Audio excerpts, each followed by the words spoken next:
Let's talk about attacks in the air. The beautiful thing about learning some of these difficult attacking mechanics is you can actually use them on defense too, which I guess makes this whole video a lie, since really these mechanics are useful on both ends of the pitch.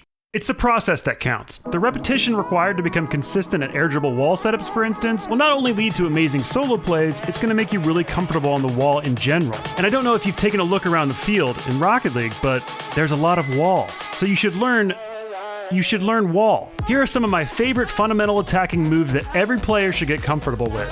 1. The air dribble. Mastering the air dribble wall setup will open up a lot of other things, so it's a great place to start. Use a training pack to help get the feel of matching the speed of the ball, jumping off the wall, and turning to caress that thing through the air. A good way to make this harder and improve really quickly is to try with no air roll. It makes it super challenging, but once you go back to the normal way, it'll be like nothing. Moving on to something more advanced, try the ceiling shot. Unlike the air dribble wall setup, for this you're going to want to float the ball towards the net, just below the ceiling. With that trajectory, it makes it simple to drive up to the ceiling, let yourself fall, and flip into the ball. Once you're comfortable with those two setups, move on to the double tap, one of the most satisfying finishing moves in the game.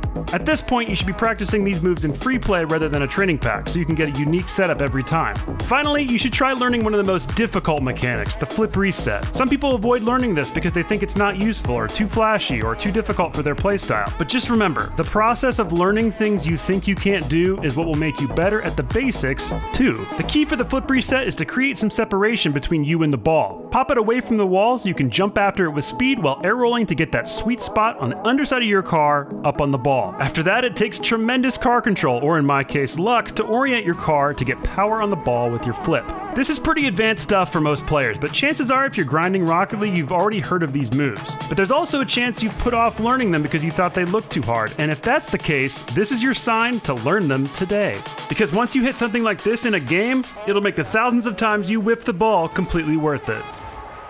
To summarize, forget your whiffs by hitting clips.